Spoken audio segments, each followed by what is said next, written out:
The Tempest of Hidden Desires, generated by StoryWave.ai. Please like and subscribe to help us create more. Chapter 1. Whispers of Destiny. Amidst the vibrant cacophony of the March des Innocents, the air was thick with the sense of fresh produce and the clamor of merchants vying for the attention of passers-by. The Parisian morning sun cast its golden hues upon the cobbled stones, touched with the dew of early spring. Javier Duran, with his dark brown hair tied back and his hazel eyes scanning the crowd, manned his father Henry's stall with a practiced ease that belied his 17 years. Fine silks from the Orient. Javier called, his commanding voice cutting through the din, his athletic form moving smoothly as he displayed the lustrous fabrics. He had inherited the charm that made his father's trade flourish, but the fire of ambition burned brighter in him than in Henry, who watched from the back, his beard a testament to years of negotiations and his eyes a reflection of a bear's guarded strength. In the throng of the market, Adeline Moreau glided, her blonde hair a soft contrast to the vivid colors around her, her blue eyes wide with a dreamy curiosity. At 16, she moved with an elegance that was not learned but innate, a dove amidst the raucous city life. The daughter of Claude Moreau, known as the Iron Judge for his unyielding nature in business, Adeline was a stark contrast, gentle and unassuming. The thrum of life around the market was a living entity of its own, the bartering and haggling a symphony of survival, a clear divide between the opulence of the aristocrats and the simple wares of the commoners. Luc Fontaine, known to his friends as the Sly Fox, watched from his spot beside Javier, his green eyes alight with mischief. "Care for a wager on who gets the most attention today, Javi?" he teased, his lean figure leaning against a pillar, a playful grin on his lips. Javier was about to retort when his gaze caught Adeline's across the way. It was a moment suspended in time, an exchange of souls, a whisper of destiny undeterred by the noise around them. Each felt the pull, a magnetic draw that neither could explain, a connection that defied the age-old feud between their families. Adeline's breath caught in her throat as she beheld Javier. His presence commanded her attention, not by force but by the silent promise of something greater than the world she knew. She felt a warmth bloom within her, a sensation that was both thrilling and terrifying. Javier, too, felt a jolt of recognition, as if he had found a piece of himself he never knew was missing. In the melodic timbre of the surrounding voices, Adeline's silence spoke volumes to him. Javier knew that he had to speak with her, to hear the voice that matched the gentle spirit he saw in her eyes. "Addie, who has captured your attention so?" whispered her companion, a young woman clad in the latest fashion, her expression a blend of curiosity and concern. Adeline turned, her composure regained, yet the image of the merchant's son was etched in her memory. "Merely the spectacle of the market, my dear," she lied smoothly, her melodic voice hiding the fluttering of her heart. Back at the Duran stall, Javier's focus returned to the silks before him, each thread woven with the promise of exotic lands and tales untold. "You seem struck by lightning, my friend," Luc observed with a chuckle. "Or is it love at first sight?" Javier brushed off the comment with a half-hearted smirk.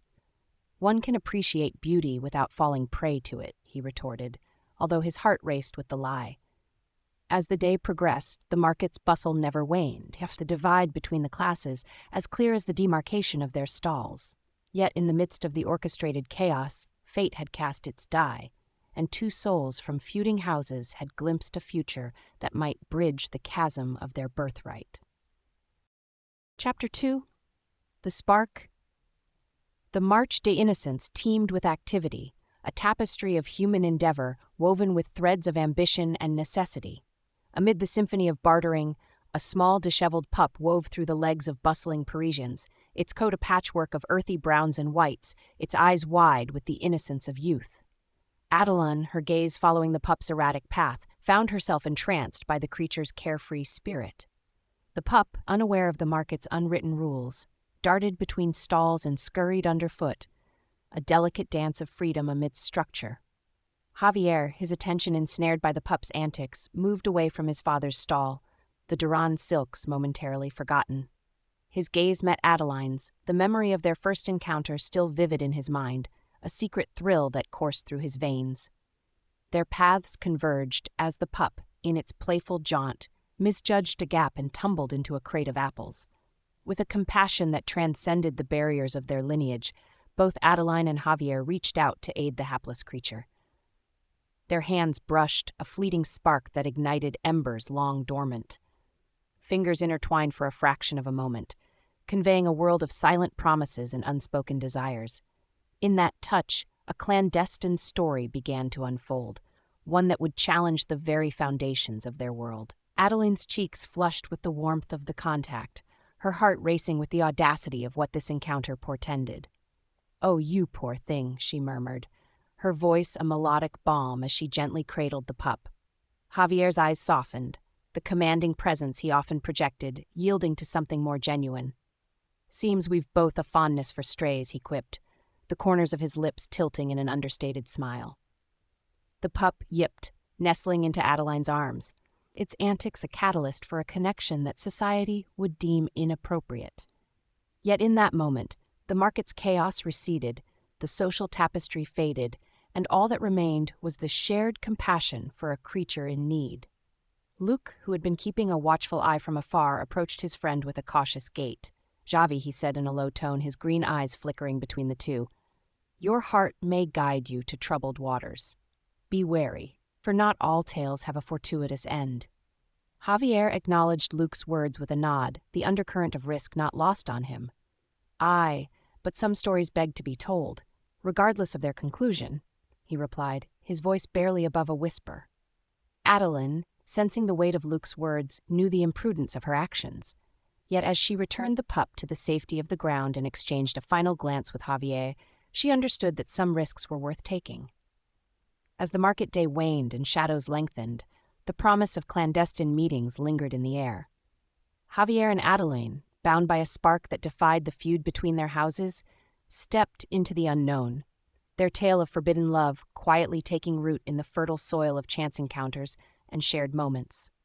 And as Luke watched the two part ways, the pup scampering after a new adventure, he couldn't shake the feeling that he had just witnessed the turning of a page in a story that was far from its denouement. Chapter 3. Whispers in the Shadows. The Parisian night unfurled its velvet darkness, punctuated by the silver luminescence of a crescent moon. Javier and Adeline found sanctuary in the concealed alcoves of the Jardin des Tuileries, where the only witnesses to their tryst were the statues of forgotten heroes and the whispering leaves. Javier's eyes, a rich tapestry of hazel, searched the shadows until they alighted upon the silhouette of Adeline, her golden tresses reflecting the moon's secretive glow. "I feared you wouldn't come," he breathed, his tone barely louder than the rustle of the wind. Adeline's response was a soft laugh, a sound that danced on the edge of audibility. "And missed the chance to see you?" "Not for all the gold in Versailles," she quipped, her blue eyes gleaming with a mixture of daring and delight. Their conversation was a delicate thread, weaving through the tapestry of the night, soft words exchanged with the urgency of those who know the preciousness of each moment. "We must be careful," Javier said, his hand finding hers in the shadowy refuge. "The walls have ears, and the night, eyes." "Mais oui," Adeline agreed, her voice tinged with the sadness of their reality. "Yet, here in the shadows, we are free to speak our hearts, if only for a while." Their clandestine meetings, fueled by the fire of their affection, became a labyrinth of stolen moments. With every touch, every shared secret, the danger of discovery loomed, a specter in the darkness threatening to snuff out the flame of their burgeoning love. Unbeknownst to them, a servant of the Moreau household lurked nearby, his loyalty to Claude as unwavering as the steel of a well-forged blade. The servant's eyes narrowed as he discerned the figures in the gloom, the seeds of suspicion taking root. Meanwhile, Luke found himself ensnared by the laughter and wit of Amlai, Adeline's friend, whose presence at the garden was not by chance but by design. Their flirtation, unnoticed by others, was a subtle dance, an echo of the main romance that played out in whispers and glances. "Your friend Adeline, she has quite the rebellious streak, doesn't she?" Luke commented, his gaze following the graceful movements of the young woman. Amlai's smile held a hint of mystery, her response laced with an unspoken understanding. "Perhaps it is not rebellion, but rather a quest for something true in a world that often forgets the value of such things. Back in their secluded corner of the garden, Javier and Adeline's whispers painted pictures of a future unfettered by the constraints of their family's animosity. "One day, we will not need to hide our love like thieves in the night," Javier promised, his voice a steady current against the tide of uncertainty. Adeline, her resolve strengthened by his words, leaned closer, her breath mingling with his. "Then let us treasure these stolen nights, for they are the forge upon which our love is tempered and made unbreakable." As the moon continued its nocturnal arc, the lovers parted, each step away from their hidden enclave, a reluctant retreat. Yet the night had seen the deepening of their bond, a secret pact sealed in whispers and shadows, a love defiant in the face of danger. Chapter 4: Forbidden Words. As the first light of dawn crept over the rooftops of Paris, a delicate piece of parchment, folded and sealed with a drop of wax, embarked on a perilous journey. Javier entrusted the letter to the nimble hands of Luc, who, with a conspiratorial wink, disappeared into the awakening city. Meanwhile, Adeline paced the confines of her chamber, her thoughts as tangled as the ivy that clung to the stone walls outside her window. Each day without Javier's presence was a symphony with its crescendo perpetually delayed. A soft knock at her door brought a halt to her restlessness. "Enter," she called, turning to see Am-Lai slip inside, her cheeks rosy from the brisk morning air, and her eyes alight with the thrill of intrigue. "For you from a certain merchant's son," Am-Lai whispered, pressing the letter into Adeline's waiting palms. A flush of excitement swept across Adeline's face as she unfolded the parchment, her fingers trembling ever so slightly. Javier's script was a dance of ink across the page, each word a step closer to her heart. "My dearest Addie," she read aloud, her voice a tender murmur, "with each day's passing, you engrave yourself deeper into my soul." A gasp escaped Adeline's lips as she devoured the contents of the letter, the depth of Javier's affections laid bare within the lines. "I am yours, wholly and without reserve," she read, her voice catching on the sentiment. Am-Lai watched her friend, a smile playing on her lips. "You must reply, and quickly. The walls have ears and eyes, and we must not tarry." Seizing a quill, Adeline penned her response, her words a mirror of the longing that consumed her. "My heart is a compass, and you, my true north," she wrote with fervor. With the letter composed, Am-Lai spirited it away, the unwitting guardian of a love that defied the enmity of their bloodlines. As the sun rose higher, casting its golden light upon the city of love and revolution, the secret correspondence fluttered back and forth, a delicate web of words spun between two souls yearning for unity. Javier, in the solitude of his room above the bustling market, held Adeline's letter to his chest, a talisman against the loneliness that gnawed at him. "We are playing with fire. Addie," he murmured, his gaze fixed on the horizon, where her silhouette seemed to linger. "But what is life without a little flame?" At dusk, beneath the canopy of stars, Adeline stole into the moonlit garden, her heart aflutter with the promise of another letter. She waited, the silence her companion, until Am-Lai's form materialized from the shadows, a new message clutched in her hands. Receiving the letter with a mix of joy and trepidation, Adeline retreated to the seclusion of a rose-covered arbor. The scent of blossoms enveloped her as she read Javier's latest words, a sonnet of devotion and hope amidst the thorns of their reality. But as the night deepened, so too did the risk of their discovery. Shadows lengthened, and the possibility of betrayal hung in the air like a portent. The lovers' correspondence, a tangible manifestation of their affections, was a beacon that could all too easily lead to their undoing. Each letter, each whispered word, was a step further into the tempest of hidden desires, a storm they were willing to weather for the chance to taste the sweet rain of love's forbidden fruit. Chapter 5: A Glimpse of Tomorrow. Nestled within the heart of the city, a secret garden bloomed, its existence known only to those who dared to look beyond the walls of mundane life. It was here, beneath the canopy of ancient trees and amidst the chorus of nightingales, that Javier and Adeline sought refuge from the world's prying eyes. The moon bathed the garden in a gentle radiance, casting dappled shadows upon their meeting place. "I dream of a dawn where our names are spoken in one breath," Javier confessed, his hazel eyes reflecting the moonlight, revealing the depths of his longing. Adeline, seated beside him on a weathered stone bench encircled by the fragrance of jasmine, allowed herself a hopeful smile. "And I, of a twilight where the feud that divides our families is but a tale for the ages, long since resolved," she added, her voice a tender caress against the backdrop of the night. Their words, whispered in the sanctuary of leaves and petals, wove together a tapestry of possible tomorrows, a myriad of futures where their love was no longer a clandestine flame, but a brilliant fire for all to see.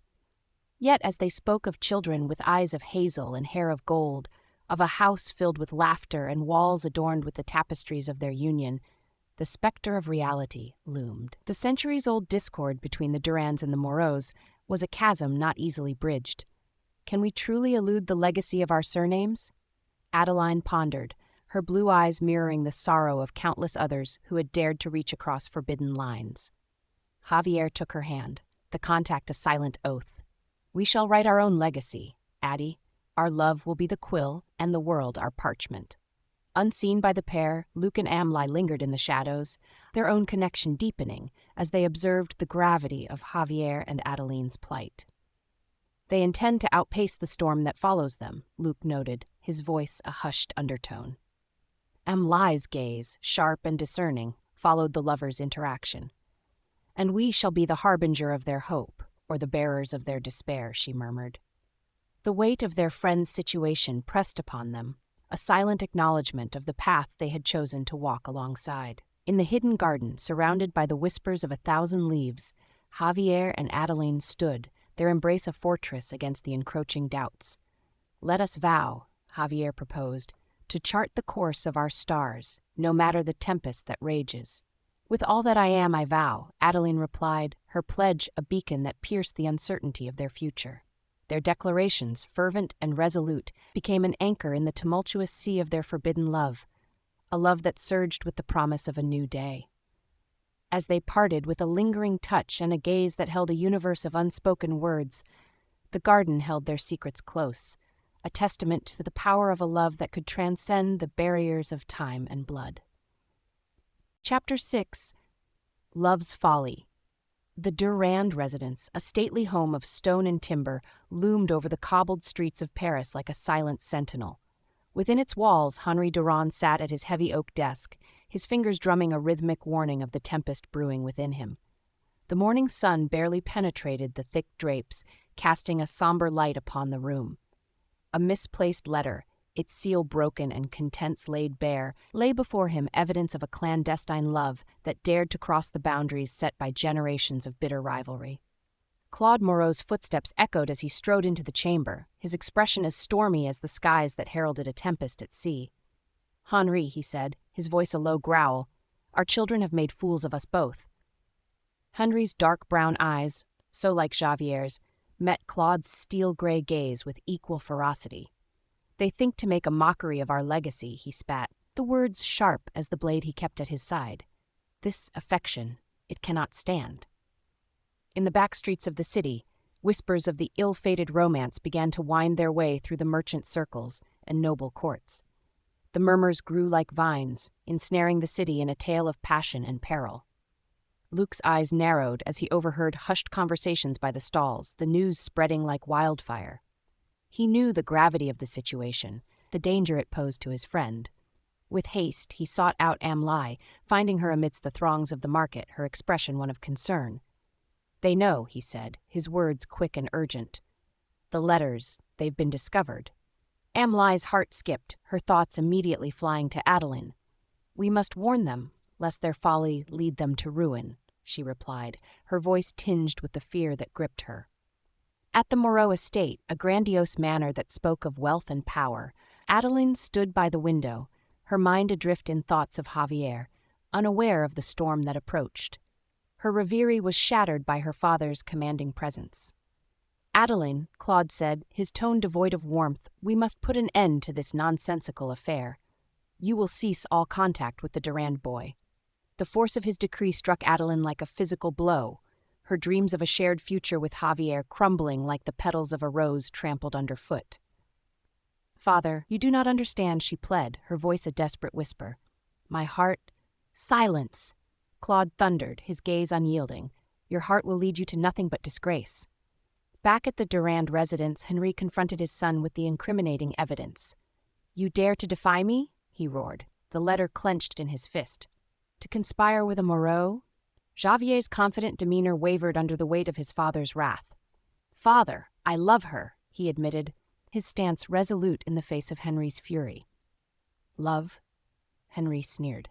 Love is a luxury we cannot afford. I will see to it that this folly ends, even if I must drag you to the ends of the earth to do so. The two patriarchs, once united by mutual benefit and now divided by their offspring's hearts, vowed to quell the budding romance with an iron fist. They were titans of industry and influence, their wills as unbreakable as the stone of their ancestral homes. Thus, the sweet veil of secrecy was torn asunder, leaving Javier and Adeline's love exposed to the harsh light of reality. The whispers in the shadows had become a roar in the light of day, and the lovers found themselves standing on the precipice of a future fraught with peril. Chapter 7. The Sundering. The grandeur of the Durand household belied the turmoil that churned within its walls. Javier stood before his father Henry in the opulent study, the air thick with the scent of mahogany and the undercurrent of discontent. Sunlight filtered through the stained glass windows, casting colorful shadows that danced upon the floor, oblivious to the tension between father and son. You will leave for the New World on the morrow, Henry declared, his voice resonant with the finality of a judge's gavel. The trade routes await, and your distractions here have hindered enough. Xavier's jaw clenched, the command a transparent ploy to distance him from Adeline. I am your son, not your pawn, he countered, his stance defiant. And as my son, you will obey, Henry retorted, his glare as sharp as the blade he kept at his side. Across town, in the Moreau estate, a similar scene unfolded. Adeline, cloistered in the drawing room, faced her father, her countenance a mask of composure. The room was a display of opulence, every furnishing meticulously chosen to exhibit the wealth and taste of its owners, yet none of it could soften the harsh decree Claude was about to deliver. You shall remain within these walls, Claude stated, his gaze unwavering. Your reputation is a currency we cannot afford to squander. Adeline's hands folded in her lap, her fingers intertwined as if to harness the strength to confront her father's mandate.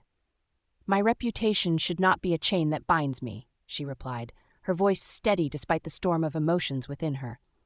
The lovers, cast asunder by the will of their patriarchs, were oceans and walls apart, yet the flame of their affection refused to be doused.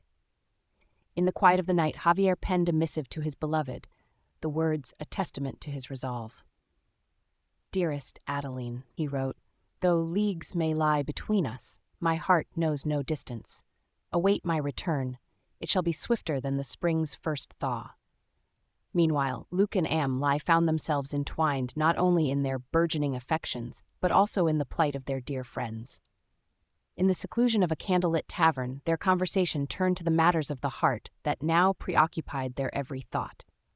We must aid them, Luck, Am implored, her eyes reflecting the flickering candlelight. Their love should not be a casualty of their father's pride. Luke's gaze met hers, the gravity of the situation mirrored in his expression. What you ask risks more than a mere scolding, Am he cautioned, his voice low. We tread yet within the confines of their respective prisons. Javier and Adeline began to weave the threads of their reunion. Each day that passed was marked not by the sun's passage, but by the steady beat of two hearts that refused to be stilled. In his chamber, Javier plotted his return, the map of the city spread before him as he traced routes and rendezvous points. Adeline, from her window overlooking the manicured gardens, sent silent prayers with each bird that took flight, hoping her messages of love would somehow reach him. The sundering of their bond by external forces only served to reinforce their commitment, their love an ember that longed to ignite once more. And as the moon waned to give way to the dawn, the lovers, though apart, were united in the silent oath to defy the odds and reclaim the future that was rightfully theirs. Chapter 8. Veiled Resistance. Adeline, her visage a portrait of stoicism, sat in the seclusion of her chamber, the opulent surroundings a stark contrast to the tumult within her. The Moreau estate, with its sprawling gardens and ornate decor, seemed to close in on her, the walls whispering secrets they should not know. The revelation came as a silent tremor, a realization that burgeoned within her, as undeniable as the coming dawn. With hands resting gently on her abdomen, the future took on a new immediacy, a purpose that transcended the feud that ensnared her family. Amlai, her confidant, perched on the edge of the bed, her features wrought with concern. "Adeline, this changes everything," she said, her voice a hushed murmur that barely disturbed the tapestries hanging in the room. Adeline met her gaze, a flicker of determination igniting behind her eyes. "Then we must act, and with haste. I will not let our child be a pawn in this vendetta." Miles away, Javier navigated treacherous roads, the landscape a blur of greens and browns as he spurred his mount onward. His mind raced with thoughts of Adeline, the urgency of reunion churning within him like a relentless storm. Luke, well aware of the perils that awaited his friend upon his return, rode alongside him, his expression grim. "The city is a powder keg, Javi. Your arrival could be the spark that sets it ablaze." Javier's response was resolute, a testament to his unwavering commitment. "Then let it burn. For Adeline, I would face 1,000 fires."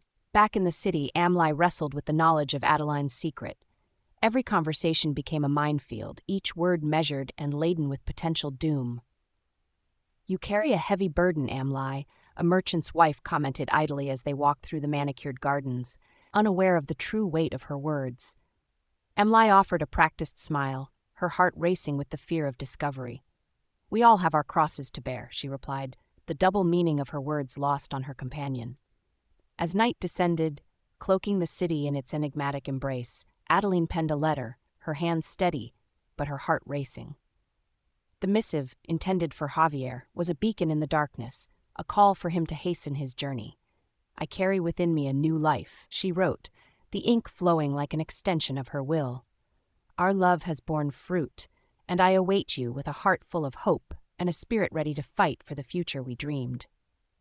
The letter, sealed with a kiss and a prayer, found its way into Amlai's care, the gravity of its contents a silent oath between them. As Javier and Luke made their way through the inky night, the city loomed on the horizon, a labyrinth of light and shadow. Tension wound tight between them, a silent agreement that upon their arrival, the tempest they had long feared would be upon them.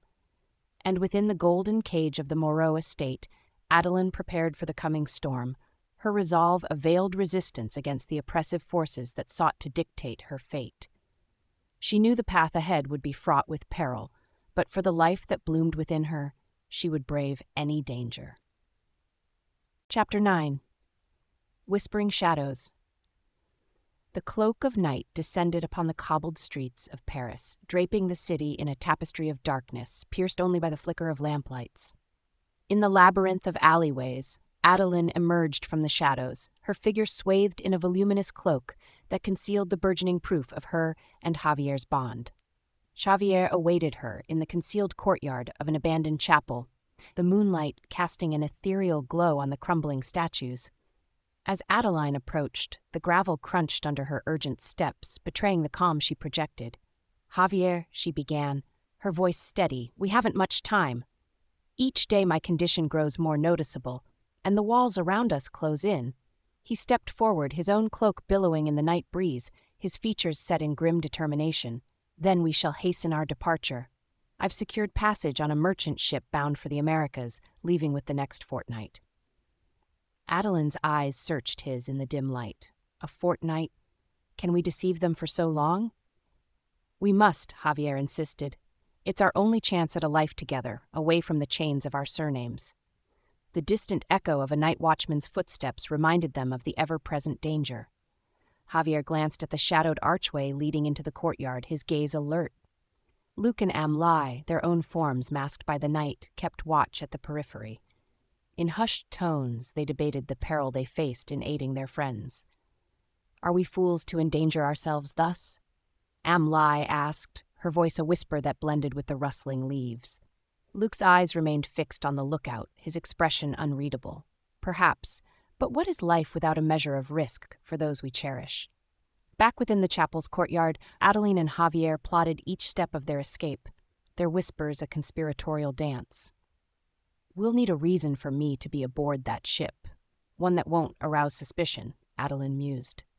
Javier's mind raced, weaving the threads of their plan. You'll be a merchant's widow, seeking a new start in a new land. It's a common enough tale. And the child? The question hung between them, a specter of their predicament. Javier's hand found Adeline's, a silent vow passing through their touch, a child born of hope, not scandal. As the church bell tolled the late hour, signaling the time to part, Adeline and Javier shared a lingering look, each memorizing the other's features as if to carry them through the coming days of separation. Remember, love is our compass, Javier said, his eyes burning with a fierce intensity that matched the fire in Adeline's. And our heart's the truest map, she replied, her tone imbued with a resolve that no barrier could suppress.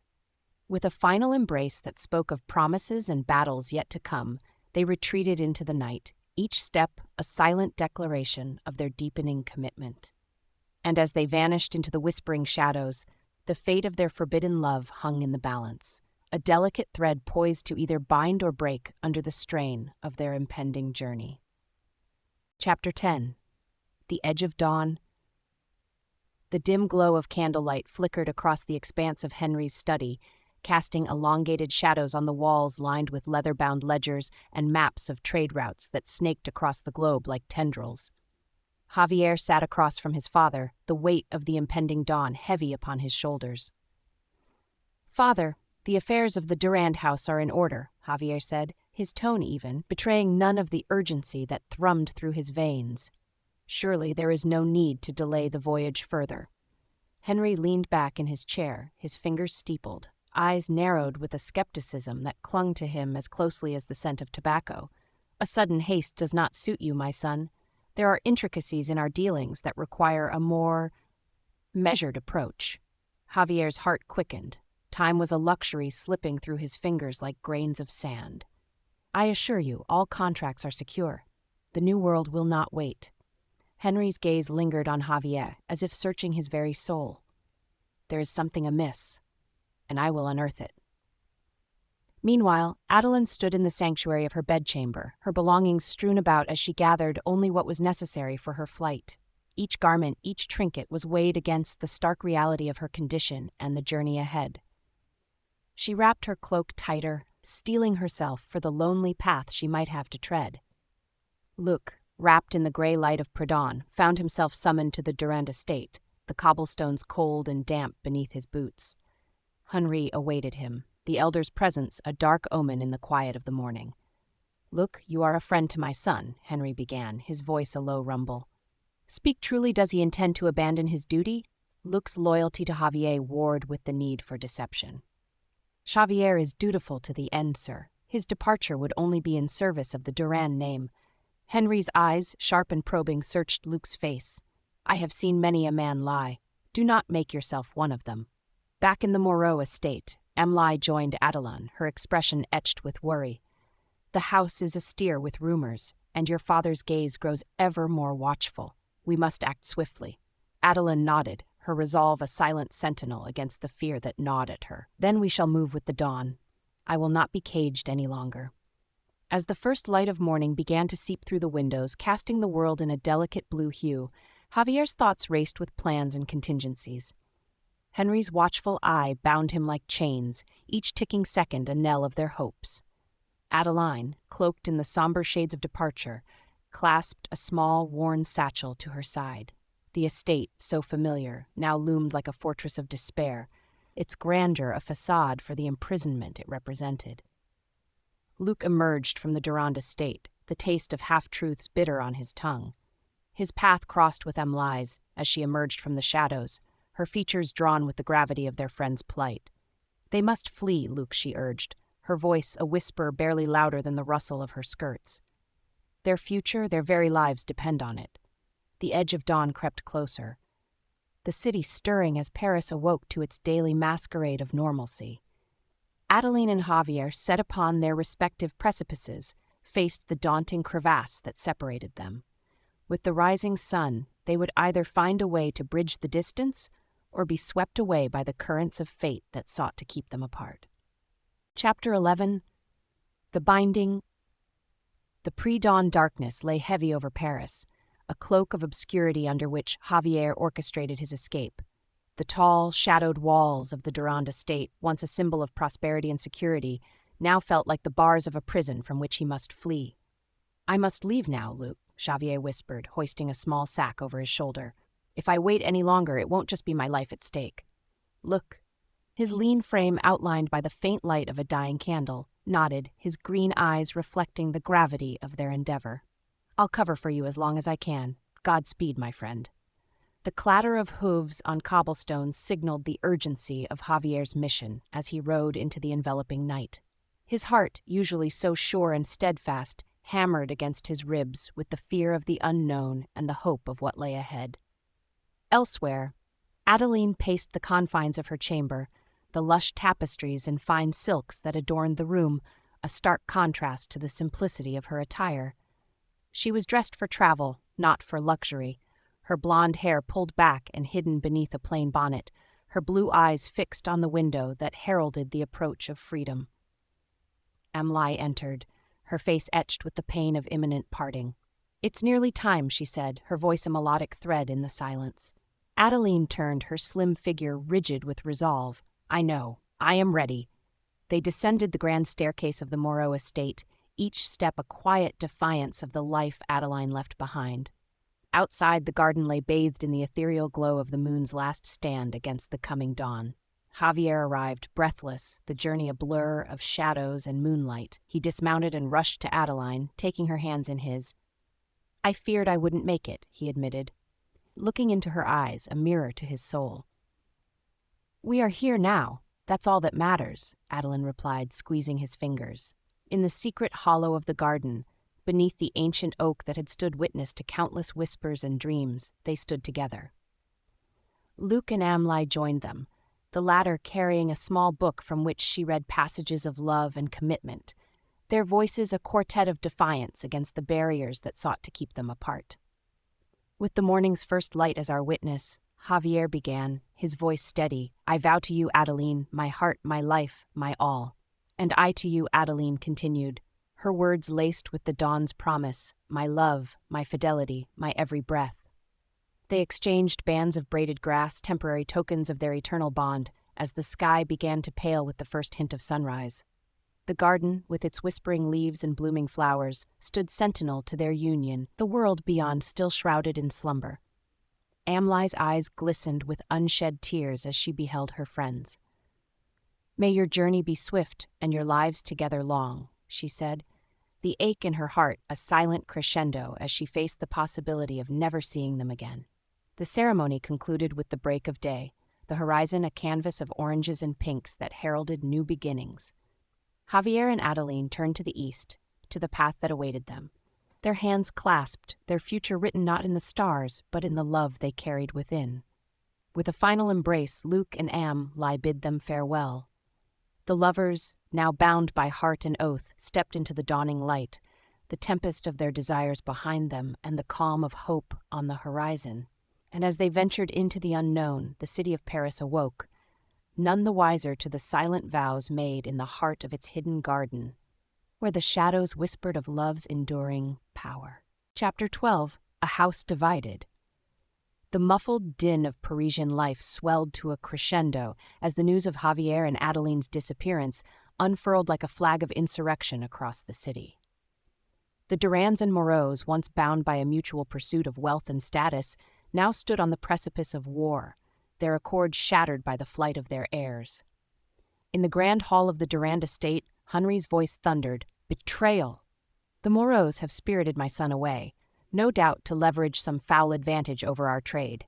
His advisers, a collection of stern-faced men clad in the sober attire of their station, exchanged uneasy glances. "Henry, it is said your son left of his own volition, enamored as he is with the Moreau girl," one dared to interject. "Enough!" Henry bellowed, his fists striking the ancestral oak table. "They have made a mockery of our name, and there will be recompense." Meanwhile, within the opulent walls of the Moreau manor, Claude's rage simmered like a cauldron over flame. My daughter, lured by that Durand pup into ruin, he paced like a caged hawk, his steel-gray eyes reflecting the cold fire of his anger. Advisors circled, their voices a cacophony of counsel and caution. "Claude, the city watches. This discord may invite chaos into our ranks, one sagely warned. The time for caution has passed. We must act to preserve our standing and crush the impudence of the Durans.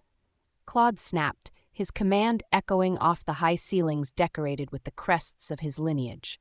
Luck, caught between duty and friendship, navigated the treacherous currents that flowed through the city's streets.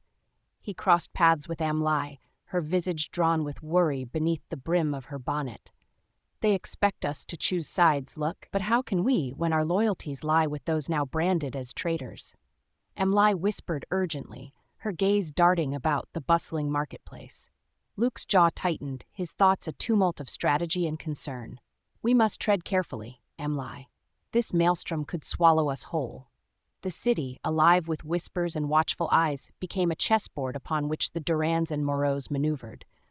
The market, once a place of trade and lively barter, now served as the stage for a brewing conflict, the air taut with anticipation. Henry summoned his closest allies, men of influence and power, to his side. Fortify our holdings. Let no Moreau or their sympathizer darken our doorstep, he instructed, his silhouette a rigid sentinel against the backdrop of his forefathers' portraits. Claude, in kind, gathered his retainers, his strategy a tapestry of defense and retribution. Increase our patrols, double the watch on our assets. We must be vigilant against the encroaching shadow of our rivals. The city, once a beacon of culture and enlightenment, braced for the clash of titans, its cobblestone streets potential battlegrounds for the pride and fury of two venerable houses. The love that had united Javier and Adeline was now the fulcrum upon which the balance of power teetered precariously. In hushed tones, Luke and Amlai solidified their pact to support their absent friends, their own bonds strengthened in the crucible of conflict. We may not wield swords or titles, but we have our wits and courage, Luke declared, his hand finding Amlai's in a grip of solidarity. Yes, Amlai agreed, her resolve a quiet flame in the gathering dark. And if our friends have taught us anything, it is that the heart, too, can be a mighty weapon. As night fell over Paris, the Durans and Moreaus fortified their houses, the air thick with the promise of confrontation. The city held its breath, waiting for the storm that loomed on the horizon, a tempest born of hidden desires and unforgivable betrayals. Chapter 13, Point of No Return. In the heart of the city, the public square brimmed with tension, the air thick with anticipation and dread. The cobblestones, worn smooth by centuries of footsteps, now bore the marks of impending conflict, the scrape of boots, the shuffling of feet, the clinking of metal. Henry stood with his cadre of loyalists, his broad-shouldered frame rigid with outrage, his dark brown eyes scanning the crowd for the slightest hint of betrayal. Today, we reclaim our honor, he announced, his voice carrying over the murmurs of the assembly. Claude, flanked by his own contingent of supporters, his stalwart form and unyielding force countered with equal venom. You have overstepped, Durand. The city will not stand for your tyranny. As the crowd pressed closer, whispers coalesced into a single restless entity. Among them was Luke, his normally playful green eyes now darkened with conflict, and Amlai, her dreamy gaze sharpened by the gravity of the moment. Javier, cloaked in determination, stepped into the square, his athletic build moving with purpose. His arrival was a catalyst, the spark igniting the powder keg of volatile emotions. Father, Javier's commanding voice sliced through the cacophony, drawing all eyes to him. This ends now. Our feud has brought nothing but pain. Henry's jaw clenched, the sight of his son both a balm and a poison. You dare to return? To stand against your blood, your heritage? From the opposite side, Adeline emerged, her slim figure a stark contrast to the men who brandished their swords.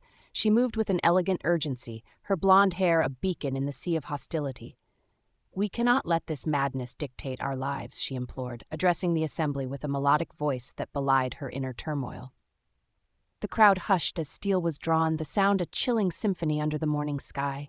Henry and Claude faced each other, their age-old rivalry a tangible force that threatened to erupt into violence. Luke, his lean figure tensed, exchanged a glance with Amlai. We must intervene, for their sake, he whispered, his heart a tumult of loyalty and fear. Amlai's blue eyes met his, her resolve a match for his own. Together, then, she agreed, her hand slipping into his. Javier stepped between the two patriarchs, his hands raised in a gesture of peace. There's been enough strife. I will not let this city suffer for our personal grievances." Adeline joined him, her presence a silent testament to the unity they represented. Our love should not be the cause of war, but a bridge to understanding. Henry's gaze flickered between his son and the woman who stood beside him. The reality of their union, a union he had sought to destroy, sinking in like the cold bite of winter.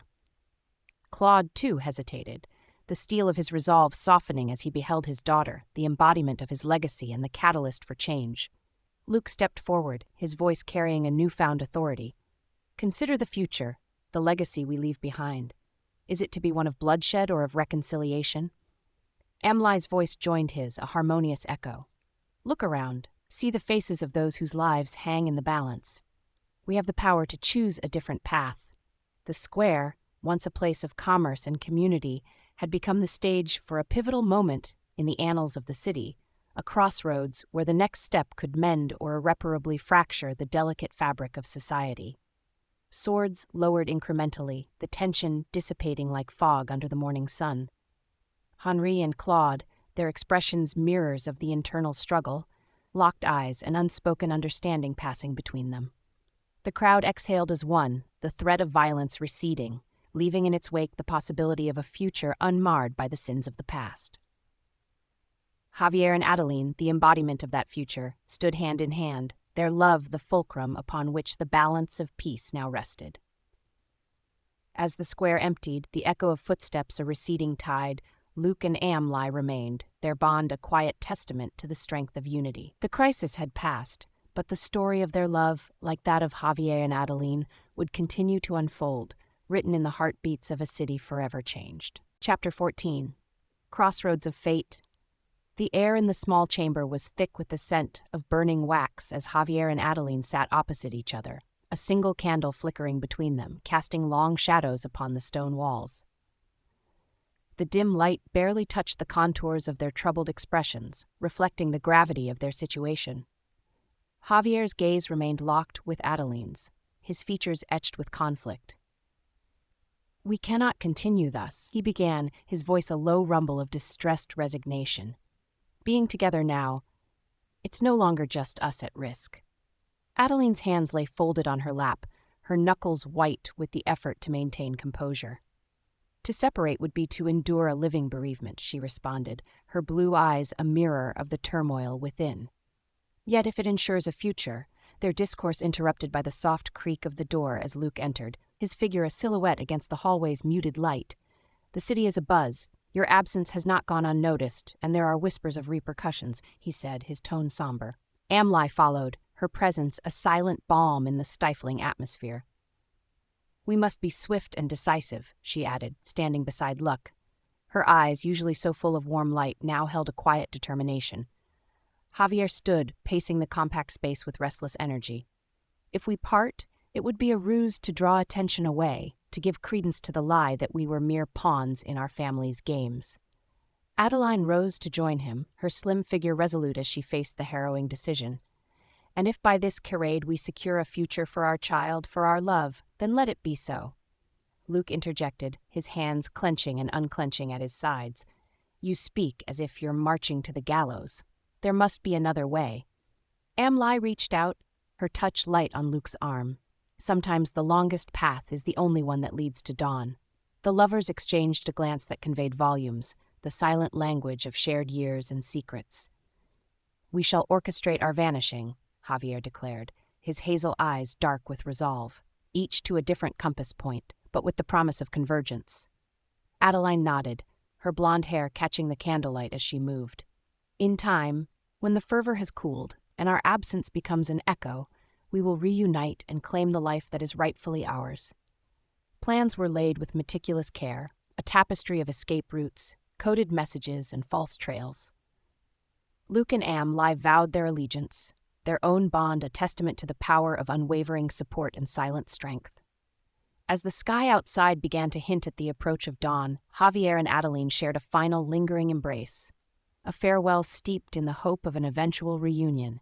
"Remember, love," Javier said, his voice steady despite the emotion that threatened to break through. "We are not yielding to fate, but bending it to our will. "And we shall shape it with patience and fortitude," Adeline replied, her voice soft but fierce. With that they parted, stepping away from the crossroads of fate and into the veiled embrace of the morning mist. Their departure was an unspoken vow, a silent pledge to weather the tempest of their desires and emerge one day into the calm that follows the storm. Chapter 15. Whispers of Hope. The streets of Paris had never seemed so claustrophobic to Adeline, the familiar stone facades now looming like silent judges over her every move. She pulled her cloak tighter around her, a feeble shield against the biting chill and prying eyes as she navigated the narrow alleyways to the predetermined haven. Javier, ensconced in the shadowy recesses of an old bookshop, thumbed through a tome of ancient lore, his mind only half on the words.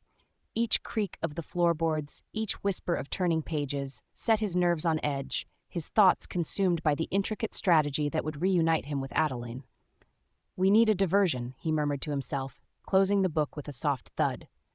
Meanwhile, from across the city, in a dimly lit room above a humble apothecary, Adeline met with Luc, the loyal friend upon whom so much now depended. "We have but one chance at this, Luc. If we fail—" "Don't speak of failure," Luc interjected, his green eyes glinting with determination. "We'll see you both through this storm and to blazes with anyone who stands in our way." Emily, seated beside a wooden table laden with maps and missives, looked up, her blue eyes reflecting the flicker of candlelight. "We'll be your shadow, your silent sentinels," she added, her voice a steady undercurrent of support. Javier, unaccompanied in his temporary refuge, felt the weight of their absence. He knew the risks they were all taking, the stakes that soared higher with each heartbeat. The strategy they had woven was fragile, reliant on timing and fortune's fickle favor. In hushed tones, Adeline outlined their plan to Luc. "When the bells toll for vespers, that's when we'll make our move. The city's gaze will be turned towards the cathedrals, and we must slip away under the cover of piety." Luc listened intently, committing each detail to memory. "And if anyone suspects?" Adeline's gaze hardened, a flinty resolve giving edge to her usually soft features. "They won't. We've been cautious, and the time to act is now." The plan was deceptively simple, a series of misdirections and clandestine maneuvers designed to afford them one clear, unguarded path out of Paris. For Javier, it meant blending into a throng of merchants leaving at dawn. For Adeline, it involved a surreptitious departure amid the evening rituals.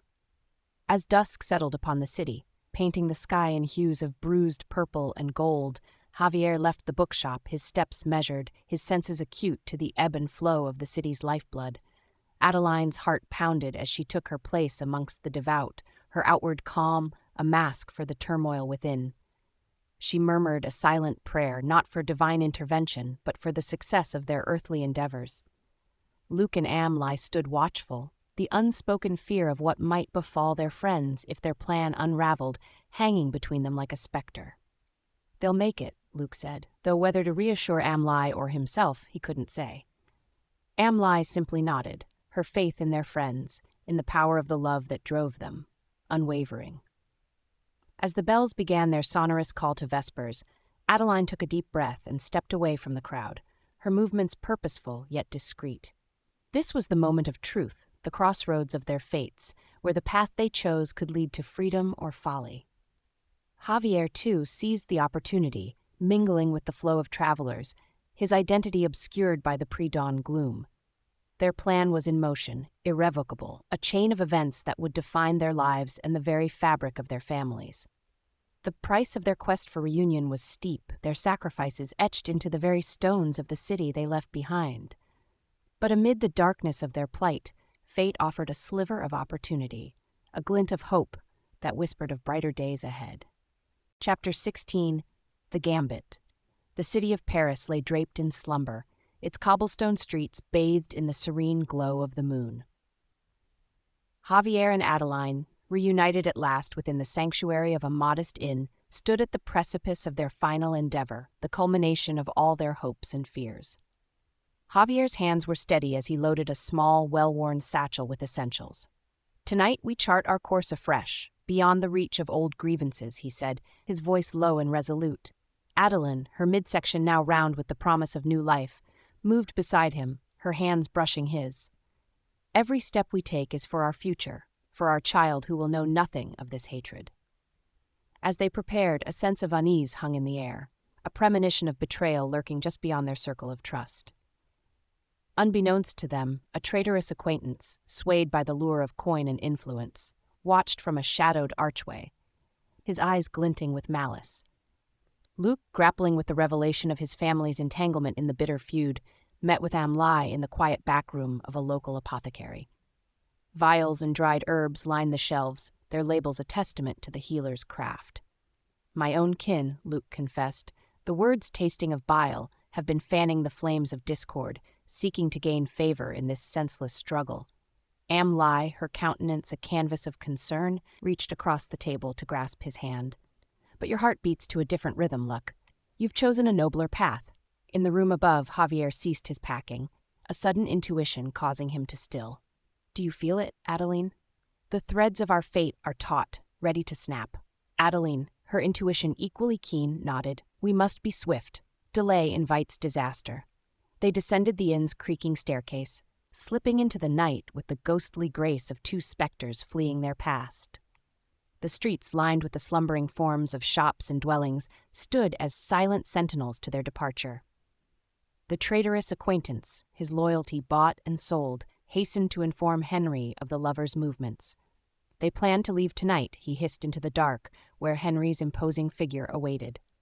Henry's eyes narrowed. The information, a final piece in a puzzle he had been desperate to solve. At last he murmured, "I will put an end to this folly." Meanwhile, Luke's revelation echoed in Amlai's mind, her loyalty to her friends now a beacon that outshone her fear. "We must warn them," she urged, her voice a whisper of urgency. The two set out into the labyrinthine heart of Paris, their footsteps a hurried rhythm in the otherwise silent night. Javier and Adeline reached the city's edge, where a loyal carriage driver awaited, a conspirator in their flight. Quickly now, the driver muttered, urging them into the shelter of the carriage. The clatter of hooves against stone heralded their escape as the carriage lurched forward, the lovers enclosed within its wooden embrace. The city receded, its skyline a jagged silhouette against the pre-dawn sky. Luke and Amlai arrived at the inn moments too late, the cold vestiges of the lovers' presence the only testament to their having been there. "We're too late," Luke breathed, dread coiling in his stomach. Amlai's eyes sparkled with unshed tears, her thoughts a tumult of worry for her friends. They're alone now against the world. As the carriage bore Javier and Adeline away from the crucible that had forged their bond, the city behind them awoke to whispers of their defiance. Their gambit, a daring leap into the unknown, was a declaration that the chains of enmity would no longer hold sway over their destiny. Chapter 17, A Fateful Divide. The night air was thick with the tension of imminent change as Javier and Adeline huddled in the meager warmth of a derelict barn on the outskirts of a town that had long forgotten its own name. The moon, a sliver of silver against the velvet sky, cast a pale light through the gaps in the aged wood. "We cannot keep running like this. Not with the child coming," Adeline whispered, her voice steady despite the contraction that gripped her. "It's time we faced the truth of our situation." Javier's eyes, a storm of hazel and green, met hers with a fierce resolve. "I know what must be done. You and the child are all that matter." In the distant shadows, Luke and Amlai exchanged a knowing glance, the gravity of their role as protectors pressing upon them. "We will see you to safety," Luke promised, his tone imbued with a fortitude that belied his usual levity. Amlai nodded, her commitment to their cause unwavering. "Our lives are intertwined now. Your burden is ours to share." A plan, desperate and daring, began to take shape between them. Javier would lead the pursuers away, a ruse to draw the hounds from the scent of his family's true path to freedom.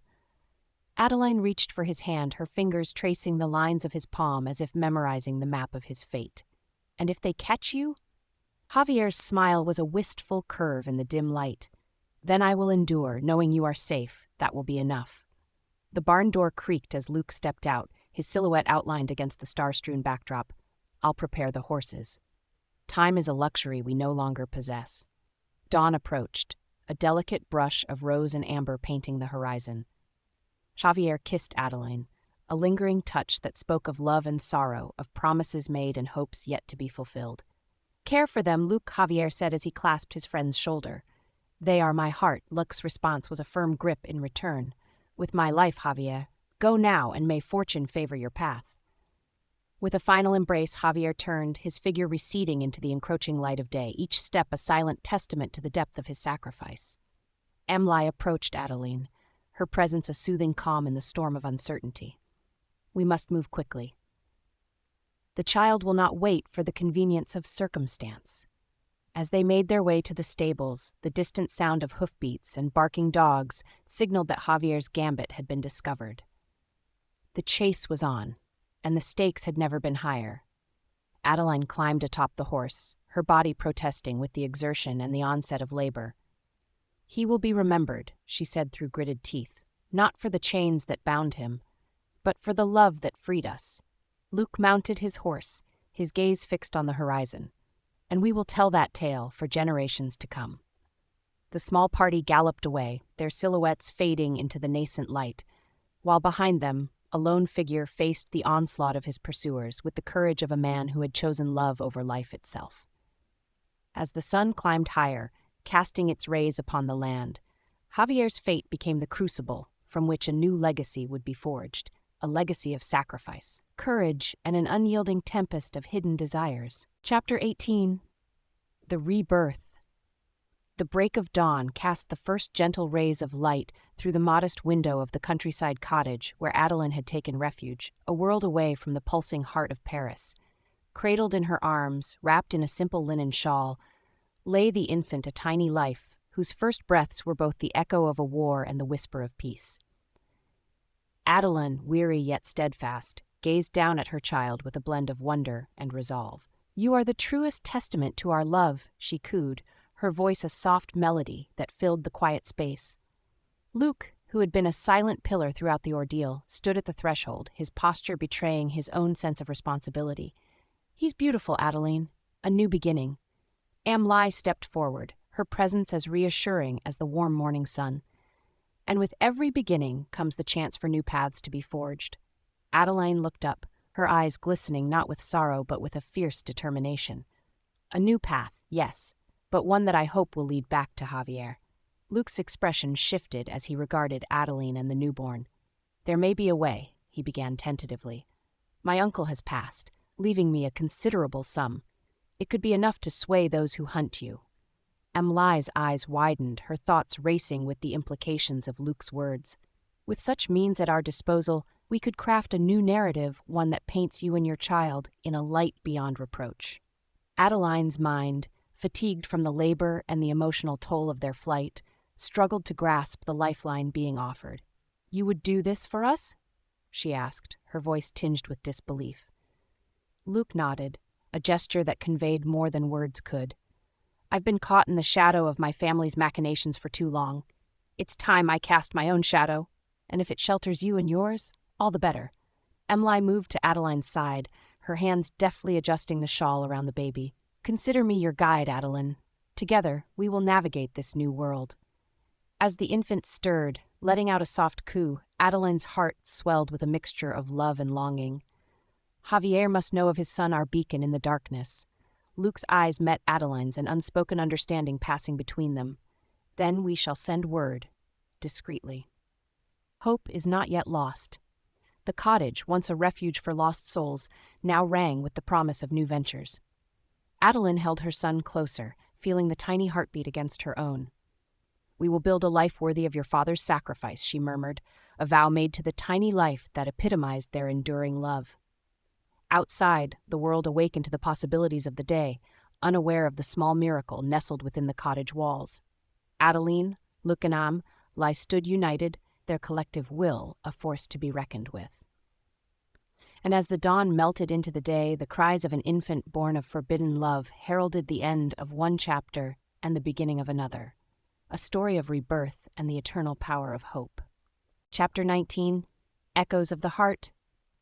The grand hall of the Durand estate, once a battleground of wills, now rang with a different timbre. Laughter echoed against the stone walls, a sound that had been a stranger for too many years. Amidst the throng of guests, a young man moved with the ease of one who knew his place in the world. With Javier's dark hair and Adeline's blue eyes, he was the living bridge between two lines once divided. Henry, his once black hair now streaked with gray, watched from his place by the hearth. "He has your spirit, Javier," he said, his voice gruff with unspoken emotion. Javier, standing beside his father, felt a swell of pride. "And Adeline's grace," he replied, his gaze following his son's path through the room.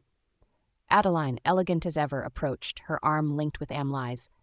"Our son is the best of us both. He has brought healing to this family." Luke, joining the group, raised his glass in a silent toast, to peace, hard-won and much cherished. The young man, overhearing his name, turned to the elders. "Father, grandfather, there's talk of a partnership between the Durans and Moreaus, in trade and beyond. What say you?" Henry's eyes softened, a rare smile touching his lips. "I say, let the past stay where it belongs. We look to the future now." Claude, approaching with a measured step, extended a hand to Henry. "Our children have taught us much. It is time we honored their legacy by living it." The assembled crowd watched as the two patriarchs shook hands. The gesture more than a mere formality, it was the sealing of a new covenant. Adeline's heart was full as she glanced at Javier. Their shared journey, written in the lines of his face, a map of their love's trials and triumphs. "Our story will be told for generations," she whispered. Javier nodded, his voice steady. "A tale of caution, yes, but also of undying hope." Their son, clear-voiced and confident, addressed the gathering. "Let our houses stand united, not in opposition but in strength." Amli leaned in, her words for Luke and Adeline alone. "Your courage has been the beacon guiding us through darkness." Luck, with a knowing look, replied, "And your love, the anchor that held fast in the wildest of storms." As the evening progressed, the music swelled, and the hall filled with the dance of those whose futures were now irrevocably intertwined. The child of Javier and Adeline, the nexus of a truce, moved among them, his very existence a testament to a world reborn. In the shadow of legacy, the story of Javier and Adeline's love became an enduring narrative, a caution to those who would let hatred rule their hearts and a beacon of hope for those who dared to love against all odds. Luke and Amli, their unwavering support throughout the years, had cemented their own place in this enduring peace. Their hands clasped, they watched as the echoes of a hard-won love reverberated through the hall, a melody that would linger for eternity in the echoes of the heart. Thank you for listening. Subscribe now and visit our website, StoryWave.ai, to start creating your own generative audiobooks today. StoryWave is the only true on-demand entertainment portal